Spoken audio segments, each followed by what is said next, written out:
Please welcome Emilio Masacatali. Thank you, Madam Toastmaster and guests. Good morning. Good morning. Welcome to this Impromptu Speaking workshop. Now, I'm a little nervous because it's about table topics and all that purpose. Now, today you will learn how to feel cool about answering out of the top of your head. Now, I just came here today to have fun. That's it. Nothing prepared. Well, a little bit. But the tip number one actually is about having fun. If you can just put in your mind that it's all about coming here and having fun, it's going to be much easier what comes out of your mouth, always. So at least I tried. Now, the bad thing is that a lot has been said about impromptu speaking throughout the history since Socrates, but there's not a lot of material really that would support our confidence anyway, because you're never prepared for something you don't know what's coming, right? But there is a way to be a little more comfortable. It's all about your mindset, how you approach it. That if you can change yourself, well, everything can change. But let me tell you, I remember when I said it's time to overcome all this and do something about it, because I couldn't just stand in front of people like right now. I started researching, I found Toastmaster. I didn't go deep in analysis, I just jumped right in. But I found out what Table Topics was about. Then I started to panic and said, is this really for me? Maybe I just shouldn't do this. And then every time that it would start, this session right here, it's called the Table Topics and Master. I start panicking, right? I start looking at the door, questioning myself, should I just do this? Maybe it's not for me. Maybe just, and I said, no, I just do it.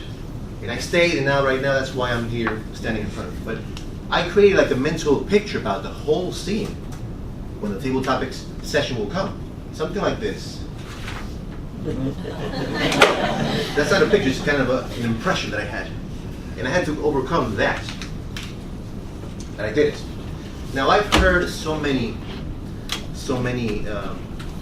terrifying experiences about Table Topics. Everybody has one.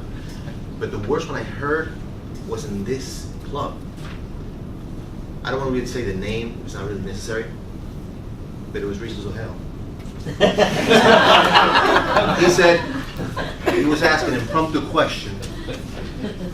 Then he was looking at the person, and he stood there in front for a minute, a whole minute, and didn't say anything. 1 minute. The person was looking at him. He asked the question 4 times. 4 times, and nothing came out for a whole minute.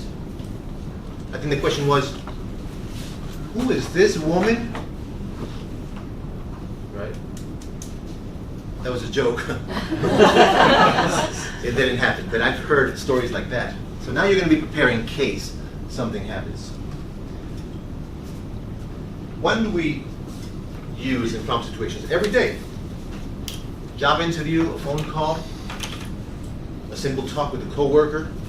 Every phone call is an impromptu speech, right? But the good news is that with practice, anyone can develop this ability. Anyone. You can be the best at this. And there's no excuse why, oh, I wasn't prepared for the question. You still can answer something in a masterful way. You just do it enough. 5-step formula. Very simple. First one is, just listen. Listen to the question. A good response is based on a listening skill. And here you have the chance to develop it through, for example, evaluations and through every single speech. I'm not going to be reading the whole thing, but you just can follow between. And number 2, master the pause. You see, there's something, a secret in the pause, because if you come here, if you know the answer, you just answer, right? But if you don't know, nothing comes out, you're nervous, that type is starting, right? So if you pause, you see, I pause, and I can be 10 seconds in a pause, and still nothing comes up. But whatever comes next, you gave the mind a time to refresh. So the mind is going to come up with something through your mouth. better than if you just started without the pause. Number 3 is confirm. There's nothing wrong with just coming and confirming, reframing the question. Repeat it out loud. That helps the brain to get associated with everything that is related to the answer. Number 4 is tell. Now, how to explain this? Don't fix it if it's not broken.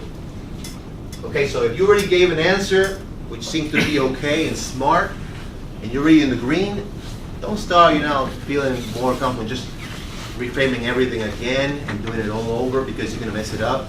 You're not going to look at when you sit down. So just, if you give a good answer, just leave it like that. And remember that these are speeches. Okay, even if it's a minute, it's still a speech.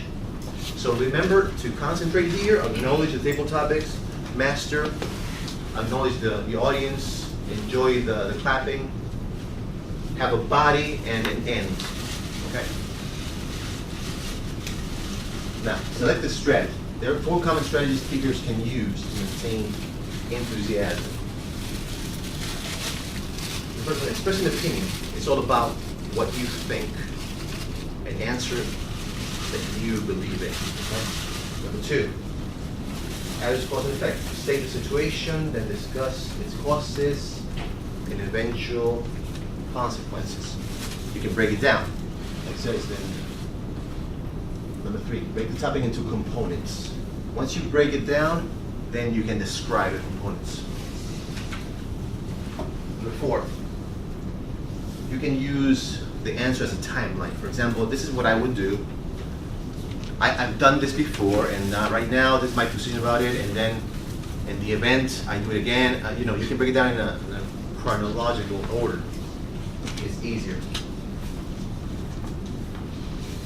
3-point recap. Be confident. Come here with meaning to the lecture, okay? I know you might be afraid, you may be second guessing if you should do this like I did, but just come here. You're already here, so just have no option. Just do it. Be confident. Use the pausing. Reframe, okay? Second, be brief. Don't go and blah, blah, blah over it if you don't need to. And be sincere, something that comes from the heart. Those are the best ways to have something come clean. Now, I'm going to give you a little technique. Now, I'm going to ask a person to answer what they see in 10 seconds without a pause. Whatever comes. Dina. Those are lemons, and one is split in half, and they look really good right now. I can add that to my water if I had some. Very good. Okay. Now, same thing for Kieran. Go. Well, that's the building site, and it seems like the construction is ongoing. Buildings look like they're going to be residential buildings. I can see a lot of planning is going into it. And the 2 gentlemen in the middle seem to be very serious and very professional looking, and I'm sure by the time they're finished, it's going to be a beautiful project. Excellent. Wow. Okay. That's the way to do it, okay? So what happened now? They saw a picture, right? So you're able to describe it. So that's the whole secret about this. If you can just picture something right there, and when you're on your way to the lecture, you picture an answer, picture a situation, and you can describe it. Then the mind had, in 3 seconds, had more time, more than enough time to prepare something, okay? So let me see. What have we learned so far? We will see. Okay, let me give you an example of what I just said, okay? What makes you smile? Okay, every evening I get home, and I just finish doing my day chores. I sit in the computer, I turn on the TV. When I look at the computer, and I watch comedy. Comedy is the best way to keep you connected to everything else. I think I like to laugh, and that's the way I do it. So you see, I answer something at the top of my head, and I just picture it. I picture myself sitting in front of the TV and the computer, and then I just describe the whole thing, and I can keep going, right? You picture it. So when you don't have the picture, what do? You make up the picture. If you don't have it in front of you, like they had, it was easy for them. If you don't have it, you just make the picture while you come here, and it's easy. Some people just black out trying to come up with an answer, but picture it first, okay? So now we're going to play a kind of a game. Let me see volunteers. Do I have time? Yeah, I have time. You see, Jose. Jose is gonna read, okay, when I ask him to, and then Osama is gonna say a number from 1 to 365. Okay? So give me a number. 149? Just read it out loud. If you were forced to eliminate every physical possession, sorry, who do you trust and why? 10 seconds, non-stop. Who do you trust and why? God. Because he's everything. I rely on him daily. That's who I trust. I really do. That's a sentence. Okay, another number. 140. 140. What makes a person beautiful? Domingo. What makes a person beautiful is their smile. It's something that everyone can do, and it's something that sometimes people they don't smile, but like when they smile, their face lights up, and that's what makes them beautiful. Another number. 298. I can do it. It's time to look. What life lessons did you have to experience firsthand before you fully understood them? Judy, go. Life experience before I first understood them. Well, I guess it's just everyday everyday life. You learn a little bit of things here and there, then you accumulate your knowledge, and then you fully understand putting simple picture. See, you did it. Thank you very much. Applause for all of you guys.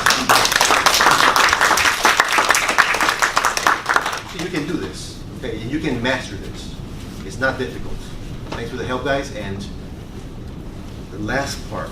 Now, before I leave, I don't really care what's your background, what you believe in, how you look like, what's your state of mind today. I want everybody right now to stand up. No. Everybody to stand up. No exceptions. No exceptions. And now you're just going to pick 2 people around you, give them a hug, and say, "You're the best." Go. Any people. Any 2 people. You're